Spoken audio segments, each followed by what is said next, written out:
Droit d'auteur Best Image Winnie Mandela et Desmond Tutu. L'Afrique du Sud est endeuillée.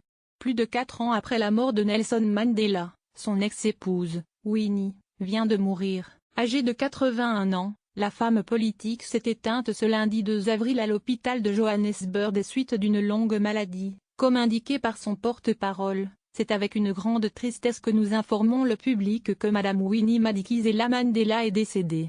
Née dans le Cap oriental d'Afrique du Sud en 1936, Winnie Mandela a marqué l'histoire de son pays en devenant la première assistante sociale noire du pays à l'âge de 19 ans, en étant employée d'un hôpital de Soweto, à Johannesburg. 3 années plus tard, elle est devenue l'épouse de Nelson Mandela et est devenue une figure emblématique de l'apartheid à la suite de l'arrestation de son mari en 1962. Assignée à résidence pendant plusieurs années, la femme politique ne pouvait voir son mari que 2 fois par an.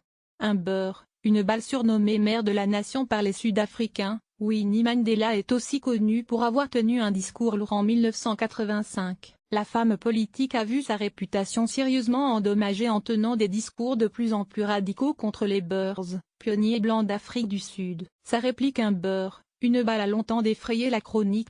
À la suite de la libération de son mari en 1990 après 27 années d'incarcération, Winnie Mandela est reconnue coupable de complicité dans l'enlèvement de 4 jeunes Sud-Africains dont un décédé. L'année suivante, elle est démise de ses fonctions de dirigeante de l'an après avoir été accusée de corruption et mauvaise gestion. Quelques années plus tard, elle revient à la politique en devenant vice-ministre de la Culture mais rapidement révoquée pour insubordination. En 2003, Winnie Mandela a aussi été condamnée pour fraude. Divorcée de Nelson Mandela depuis 1996, Winnie Mandela est restée très proche de son ex-époux, et de sa veuve, Graça Machel. 2 femmes sont d'ailleurs apparues très soudées lors des funérailles de l'ancien président sud-africain, en décembre 2013.